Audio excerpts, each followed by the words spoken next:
आए हुए प्रेस के सभी साथियों का बहुत बहुत धन्यवाद देना चाहता हूं। आज हम सभी लोग लोकनायक जयप्रकाश जी को याद कर रहे हैं उनकी जयंती पर, और ये भरोसा दिलाते हैं कि जो लोकनायक जयप्रकाश जी के नाम पर सोशलिस्ट म्यूजियम बना था, जेपीएनआईसी की जो सबसे सुंदर बिल्डिंग बनी थी, भारतीय जनता पार्टी कितना भी छिपाना चाहे और कितना भी पुलिस लगा करके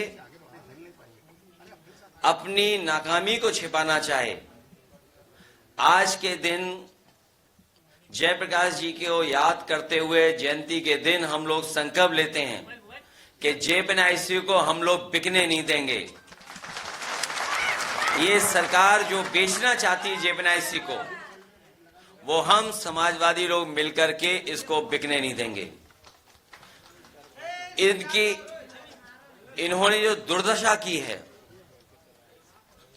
जयप्रकाश जी देश के उन नेताओं में हैं जिन्होंने सामाजिक परिवर्तन के लिए, राजनीतिक परिवर्तन लाने के लिए, समाजवादी आंदोलन को आगे बढ़ाने के लिए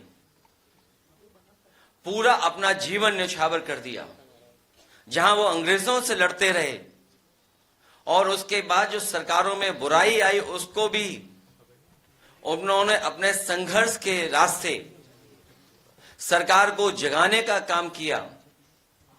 और उस समय की सरकार जो ये समझती थी कि सरकार नहीं हट सकती है, जयप्रकाश जी की क्रांति ने, संपूर्ण क्रांति के आह्वान ने उस सरकार को भी हटाने का काम किया। जो संपूर्ण क्रांति का नारा दिया आज भी प्रासंगिक है। आज भी देश को वही रास्ते की जरूरत है। हमारा देश तभी खुशहाल होगा जब समाजवादी मूल्यों से चले। जहां जयप्रकाश जी ने अपना जीवन भर आंदोलन किया, जीवन भर संघर्ष किया और समाज से लेकर के राजनीतिक दिशा को बदला।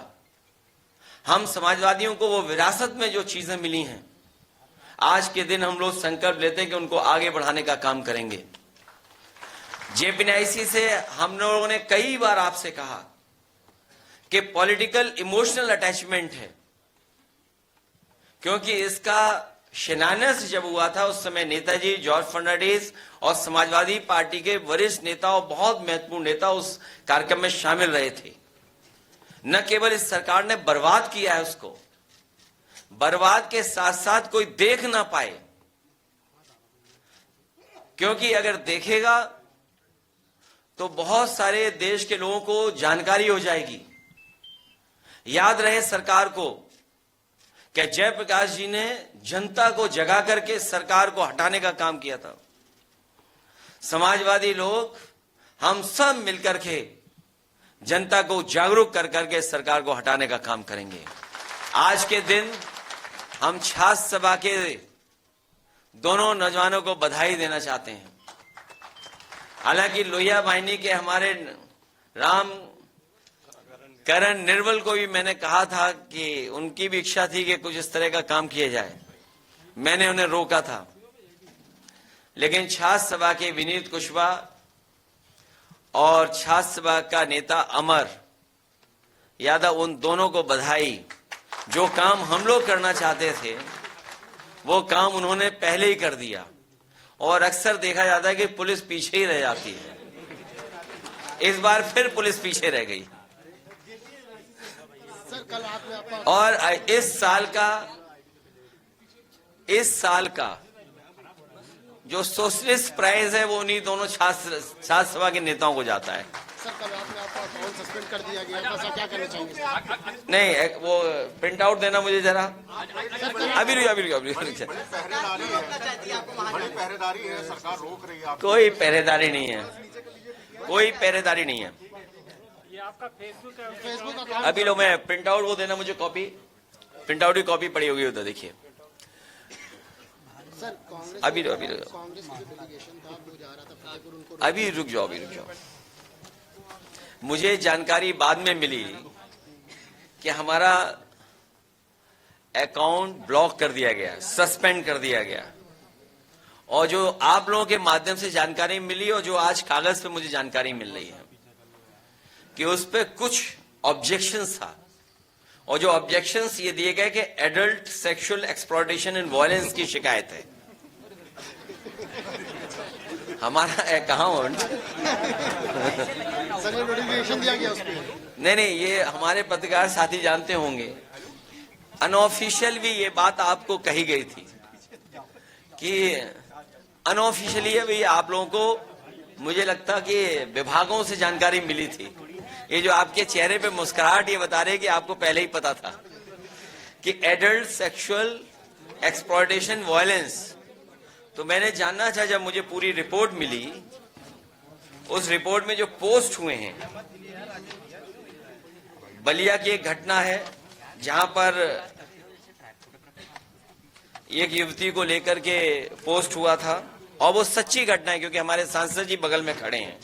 और सबसे महत्वपूर्ण एक और है, एक पत्रकार की हत्या, उसको लेकर के जो ट्वीट किया था मैंने, उसमें जो लिखा था मैंने, वो ये लिखा था कि एक पत्रकार की हत्या, पत्रकार पर दबाव बनाना, पत्रकार को महीना बांधना,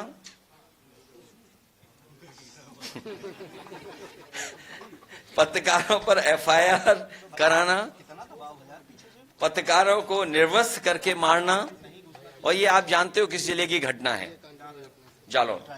पत्रकारों को अवांछित पे पाबंद कराना। भाजपा राज्य में मीडिया के मनोबल के इनकाउंटर का हर हथकंडा अपनाया जा रहा है, तो इसमें क्या गलत है? लेकिन ये बात हम लोगों को समझ में आ गई है, समाजवादियों को, कि जितना हम लोग जमीन पर काम करेंगे उतनी लड़ाई हम लोगों की लड़ाई हमारी कामयाब होगी। इसलिए जमीन पर ही हम लोग संघर्ष करेंगे और जमीन पर ही जनता को जागरूक करने का काम करेंगे। लेकिन सर जो एजुकेटेड तबका है वो जाने जाते थे उस वक्त की जो सरकार थी कांग्रेस की, उसको उखाड़ फेंका उन्होंने, और आज आप उसी कांग्रेस के साथ हैं, तो आपको लगता है कोई सैद्धांतिक कहीं आपके लिए मुश्किल की स्थिति है? हमारा सिद्धांत नहीं बदला है, सिद्धांत कभी नहीं बदलता है। और जिन कारणों को लेकर के जेपी को उस उम्र में बीमारी के हालात में भी उन्हें जनता के बीच आना पड़ा और नौजवानों की बात को रखना पड़ा और आह्वान किया संपूर्ण क्रांति का। वो परिस्थितियां आज भी हैं, बढ़ती हुई महंगाई, बढ़ता हुआ भ्रष्टाचार, और किसी को भी किसी संस्था से न्याय न मिलना, सरकार की नाकामी, और सरकार जनता से दूर जाती जा रही है।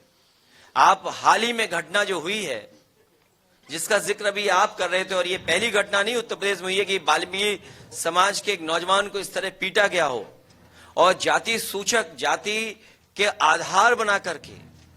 और ये सरकार का जो काम करने का तरीका है, जो कानून न्यायालय पर भरोसा नहीं करते हैं, हिंसा का जो रास्ता अपना रही है सरकार, उसी की वजह से ये घटनाएं हो रही हैं।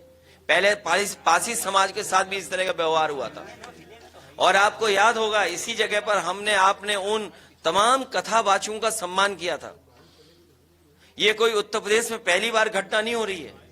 जब मुख्यमंत्री की सोच ही बुलडोजर होगी, जब मुख्यमंत्री और सरकार की सोच ही बुलडोजर जैसी होगी, तो आज भी जेपी का जो आंदोलन, जो जेपी का सिद्धांत था, आज भी वही है। उसी रास्ते पे चल करके हम लोग आह्वान करते हैं कि नौजवान और किसान और आम जनता इस सरकार को हटाने का काम करे। कांग्रेस के खिलाफ थी, आज आप कांग्रेस के साथ हैं, ये बात कहते हैं हमेशा। मेरे पत्रकार साथी, आप सिद्धांत को समझ ही नहीं पा रहे हो। अगर सिद्धांत ही समझ गए होते तो आपको बात समझ में आती मैंने क्या कहा है।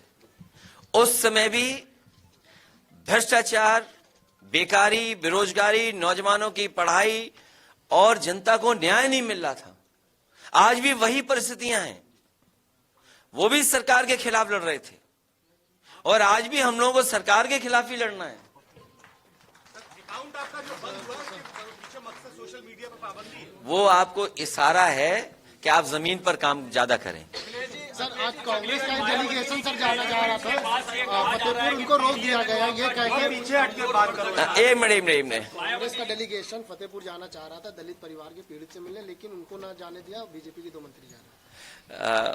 उन्हें भी जाने देना चाहिए और जो उस परिवार से मिलकर के उनकी पीड़ा और परेशानी को दूर कर सकता है उन सबको जाने देना चाहिए। मायावती जी की रैली के बाद क्या पीडीए का डी कुछ कमजोर हो रहा है? किसका? पीडीए का डी महेश जी की रैली के यहाँ जितने हमारे पत्रकार साथी हैं वो बहुत समझदार और जागरूक हैं। बहुजन समाज पार्टी को जितनी जरूरत आकाश आनंद जी की है उससे ज्यादा जरूरत भारतीय जनता पार्टी को है।